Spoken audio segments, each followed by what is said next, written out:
Ici, la voix de l'Amérique.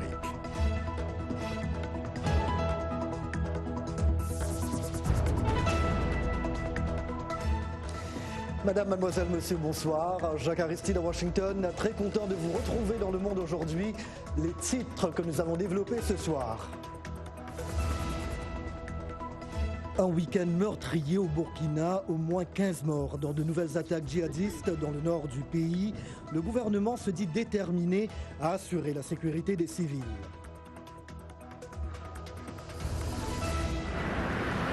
Tentative de coup d'État en Éthiopie, le général accusé d'avoir cherché à prendre le contrôle de la région Amhara a été tué ce lundi. Rendez-vous électoral au Togo après plus de 30 ans d'attente. Le pays va tenir ses premières élections locales, une échéance qui provoque l'engouement de nombreux jeunes.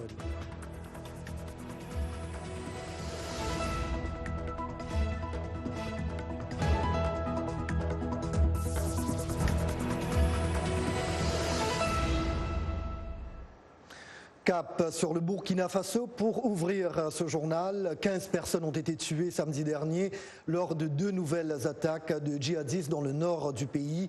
Le gouvernement indique que l'armée a immédiatement été déployée sur les lieux et a mis en déroute les groupes terroristes, notamment pour assurer la sécurité des habitants. De Ouagadougou, le compte-rendu de Lamine Traoré.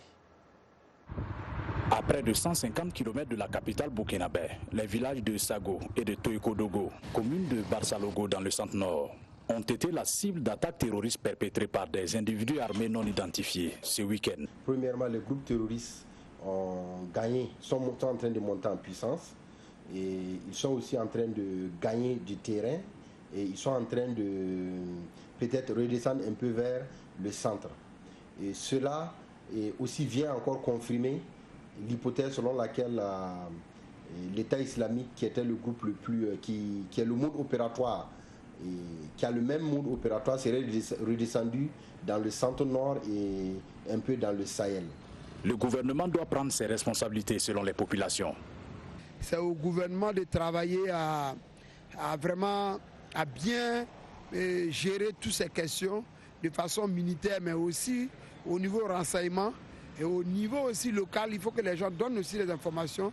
Lorsqu'ils ont ces gens des informations, il ne faudrait pas le garder.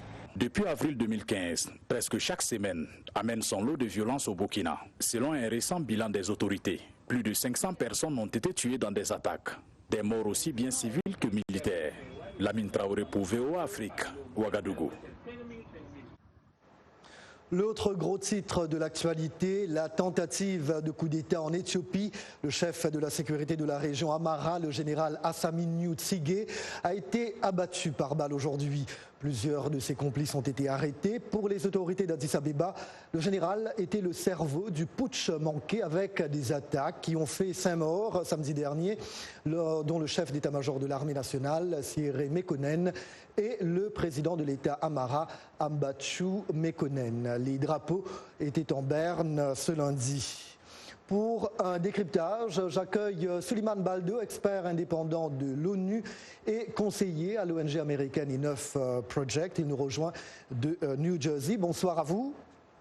Bonsoir, Yac. S'agit-il effectivement d'une tentative de coup d'État, d'après vous? Moi, je dirais que même si ça a réussi, la région Amhara n'aurait pas, disons, affecté le règne dans l'Éthiopie en général. C'est un pays de plusieurs États fédérés et un coup d'État dans un seul État parmi d'autres n'affecterait pas beaucoup la situation nationale. Oui. Mais c'est une indication très sérieuse des tensions sous-jacentes en Éthiopie. Alors que faut-il savoir des auteurs de ces attaques? Quels étaient leurs motifs d'après vous brièvement? Moi, je dirais que les réformes que le Premier ministre Abiy Ahmed a introduites lorsqu'il a pris le pouvoir, la libération des prisonniers politiques, ouverture de l'espace civique et des médias, et puis un libéralisme économique, c'est vrai, c'est un peu lent, mais il est en train de se réaliser. C'était un choc massif dans le système qui était géré d'un point de vue central, de main de fer de la coalition au pouvoir, de FRDF. Et donc l'Éthiopie était sous ce choc, ça a créé des tensions ethniques énormes. Il y a eu des frictions entre différents groupes dans les États qui sont sur base ethnique, sur le fédéralisme ethnique en Éthiopie qui est pratiqué là-bas. Et on a vu des troubles, non seulement dans la région Amhara, mais à Amhara et entre Amhara et des Tigrés. Justement, Souleymane Baldou, vous savez, pour des observateurs, malgré lui, le chef du gouvernement a donné un nouvel élan à des tensions ethniques dans le pays qui ont fait plus d'1 million de déplacés. Ce putsch manqué est-il un nouveau coup de taille porté à l'agenda du réformiste Abiy Ahmed? Je crois que cet putsch aurait peut-être un résultat contraire, c'est-à-dire faire adhérer la population plus aux espaces qui ont été ouverts que de les encourager à se reculer dans leurs coins spécifiques sur le plan ethnique. Et donc, ça va montrer qu'il y a valeur dans la démocratisation et la libéralisation que le Premier ministre Abiy Ahmed est en train de mener.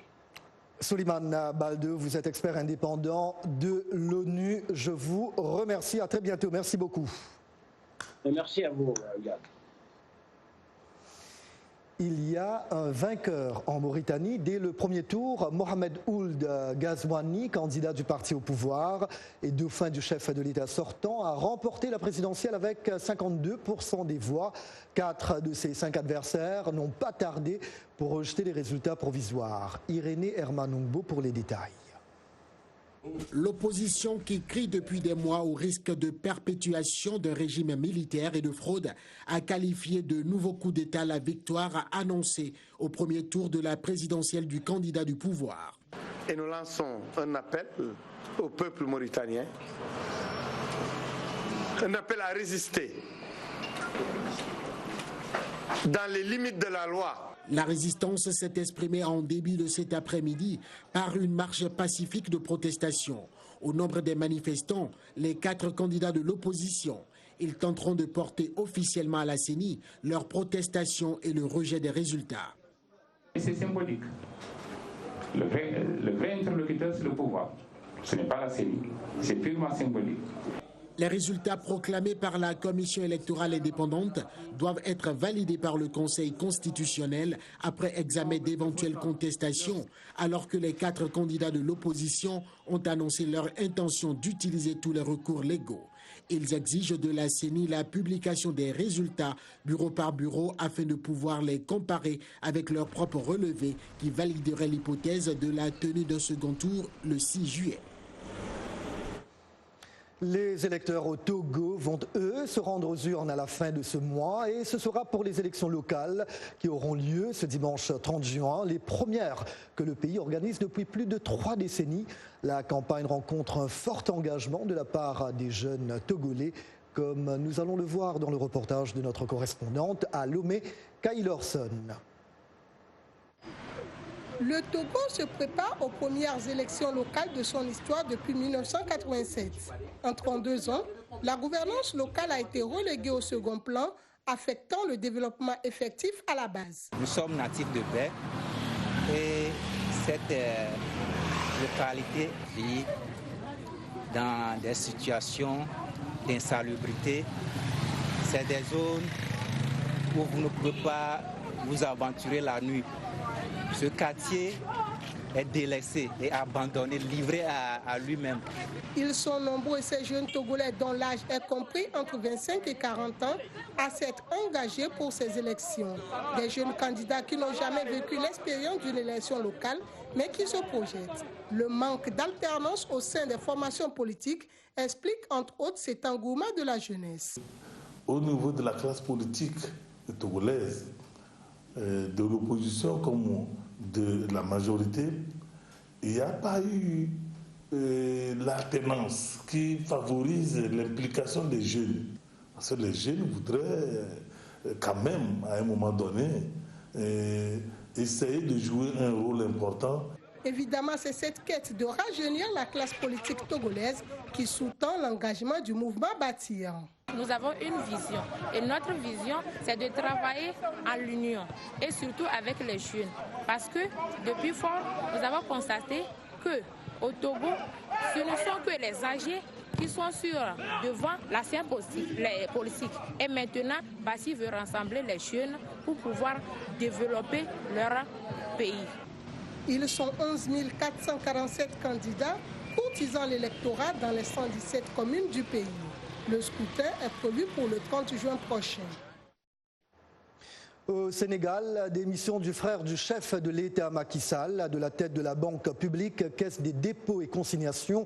Le départ d'Aliou Sall survient 3 semaines après avoir été épinglé dans un reportage de la BBC sur la gestion du pétrole et du gaz. Également maire de la ville de Guédiawaye, il est accusé d'avoir reçu une prime secrète de 250 000 $ de la part d'un groupe privé, ce qu'il a démenti. La pression s'est accentuée avec des manifestations pour réclamer la transparence des contrats liés à l'exploitation du gaz et du pétrole. Macky Sall a dénoncé une tentative de déstabilisation du pays, sans parler du cas de son frère. Des incidents ont éclaté hier lors du nouveau retour de Jean-Pierre Bemba en République démocratique du Congo. Des inconnus ont jeté des pierres contre le cortège de l'opposant et ex-chef de guerre à son arrivée dans un quartier populaire de Kinshasa. Un de ses proches a été légèrement touché à l'oreille. Les forces de l'ordre ont riposté par des tirs de gaz lacrymogène. Il s'agit du 2e retour de Jean-Pierre Bemba en moins d'1 an après son acquittement en juin de l'année dernière par la Cour pénale internationale pour des crimes commis par ses troupes en République centrafricaine. Quelques réactions. Le chef le plus puissant de l'opposition est arrivé. Jean-Pierre Bemba est l'homme fort du parti. Bemba est la véritable opposition. Donc nous sommes aujourd'hui ici pour souhaiter la bienvenue à notre chef. Il rentre au pays pour lutter contre le système politique actuel, pour apporter des changements. Nous envoyons un message à nos amis de l'UDPS pour dire que le Congo nous appartient à tous. Le rôle de Bemba aujourd'hui, si on veut parler de l'opposition, l'unique, la seule et la vraie opposition, c'est cela Bemba. Bemba est l'incarnation de l'opposition. Il est venu démontrer aux voleurs du peuple, ceux qui ont volé le pouvoir, qu'il est de retour. Il est là pour venir faire une opposition.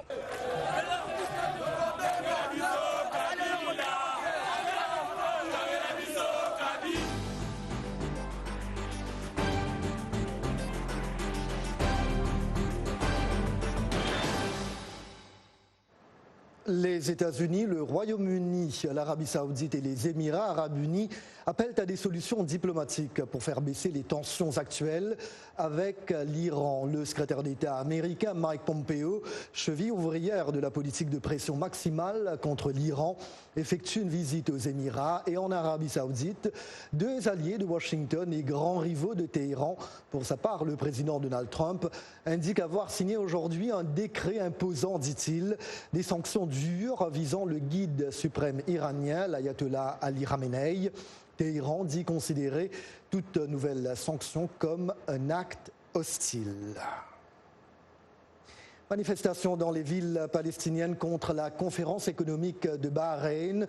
Elle a lieu sous l'égide des États-Unis pour mobiliser des milliards de dollars en faveur des Palestiniens qui n'en veulent pas en l'absence d'un règlement politique du conflit avec Israël. En Cisjordanie, des manifestations se sont déroulées à Ramallah, Naplouse et Hébron. On fait état d'affrontements limités. L'administration américaine affirme essayer une nouvelle approche pour mettre fin au conflit israélo-palestinien avec un plan qui pourrait être divulgué en novembre prochain après les élections législatives en Israël. La rencontre de Bahreïn est le volet économique de ce plan. L'administration américaine ambitionne de mobiliser plus de 50 milliards de dollars pour les Palestiniens pour de grands projets d'infrastructure pour l'éducation, le tourisme et le commerce. Vous regardez Le Monde aujourd'hui en direct de Washington sur VOA Afrique.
Le Monde aujourd'hui sur VOA Afrique, mille merci pour votre fidélité. Et maintenant un coup d'œil sur la seconde partie de LMA.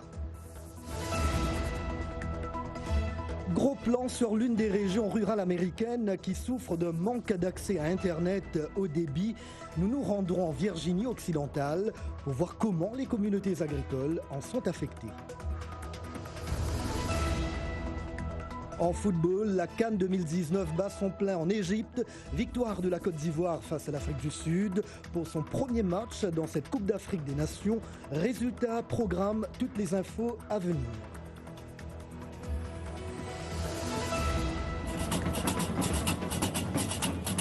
Et du rythme en fin de journal avec un détour au Maroc qui met à l'honneur la musique Gnawa, originaire de l'Afrique subsaharienne.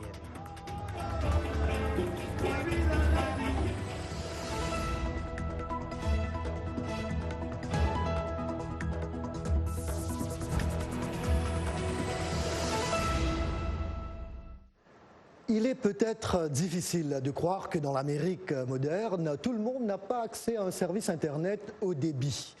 C'est les réalités pour beaucoup d'Américains, surtout ceux des zones rurales. Julie Tabot de La Voix de l'Amérique s'est rendue dans la région méridionale de l'État de Virginie occidentale pour comprendre comment le manque de connectivité affecte les membres d'une communauté agricole. Son reportage est relaté par Gaby Dorsil.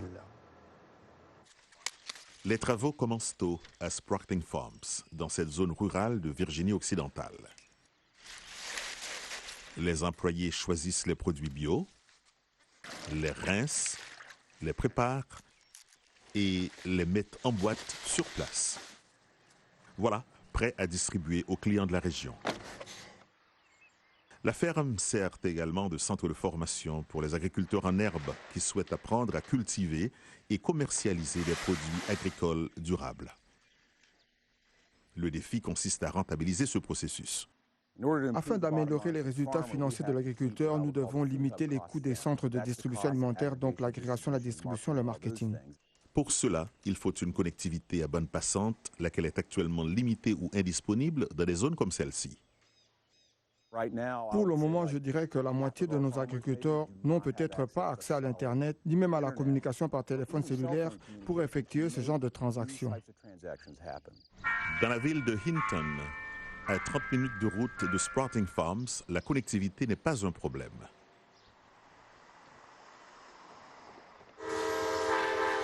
Autrefois une communauté ferroviaire prospère, la ville dépend désormais d'Internet haut débit pour se connecter au monde extérieur. Ken Allman affirme que son entreprise en ligne, qui relie des hôpitaux et des médecins du monde entier, n'existerait pas sans l'accès à Internet haut débit. Le fait que notre équipe à Hinton, en Virginie occidentale, travaille avec des personnes à Mumbai, en Inde ou à Tel Aviv, en Israël, pour résoudre des problèmes dans notre domaine à travers les États-Unis, témoigne de la magie de ce que le haut débit et le mobile peuvent faire dans une petite communauté. Un avis que partage Joe Browse. Il dirige un organisme chargé de stimuler et de promouvoir le développement économique de la région. Mais il dit que le manque de connectivité entrave cet objectif. Les entreprises s'y attendent, les ménages s'y attendent. Si les gens veulent vivre ici, ils doivent y avoir accès. C'est un aspect de la modernité. La topographie de l'État et la faible densité de population sont parmi les raisons pour lesquelles le haut débit abordable fait défaut. Mais il reste optimiste. Notre agence de développement économique collabore avec l'État de Virginie occidentale pour trouver des solutions novatrices pouvant associer des programmes de subvention et de prêts à des entités pouvant posséder la fibre optique et aider au système de distribution.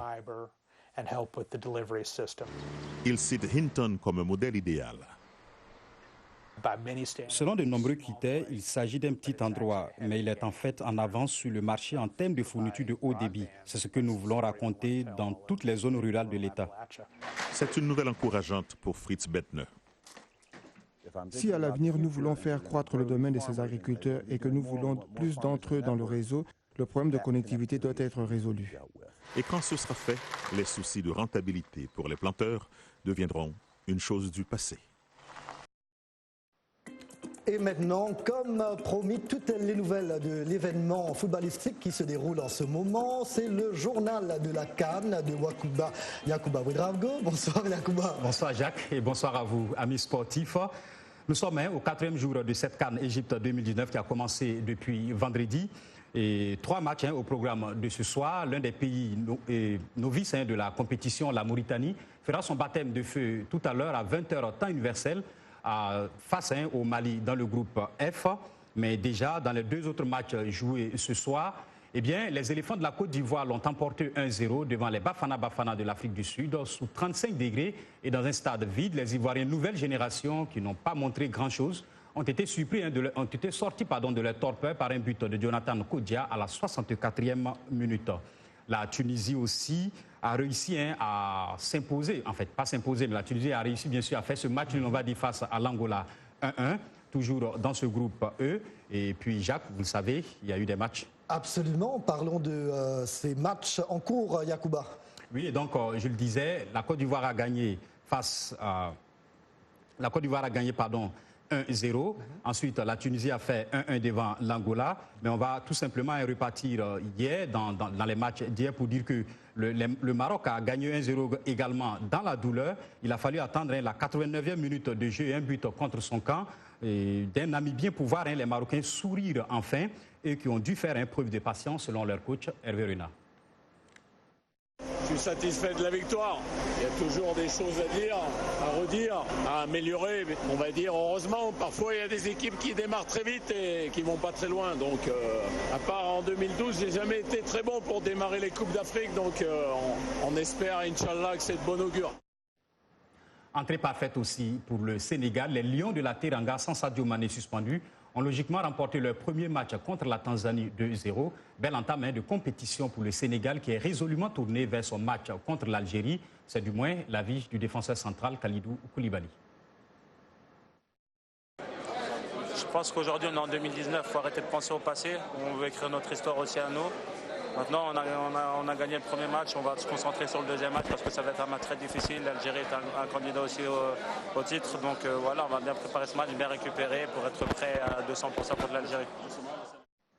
Le Sénégal qui devra composer pour la suite sans son défenseur central Salif Sané, victime d'une entorse à la cheville gauche et qui va être indisponible de 10 à 15 jours, c'est-à-dire jusqu'à la fin de la phase de poule. Le Sénégal affronte l'Algérie jeudi pour le compte de la 2e journée. Et samedi, Yacouba, l'Ouganda a surpris la RDC en groupe A. Oui, Jacques, c'est la grosse nouvelle du samedi. Victoire des Crânes 2-0. L'Ouganda est étonnamment en tête du groupe A devant le pays hôte, l'Égypte, qui a souffert face au Zimbabwe pour arracher le 1-0. Dans le groupe B, le Nigeria est leader grâce à sa victoire 1-0 face aux novices hirondelles burundaises. Madagascar a créé la surprise en tenant tête à la Guinée 2-2. L'Algérie a dominé le Kenya 2-0. 2 matchs demain pour clore la première journée de la phase de poule.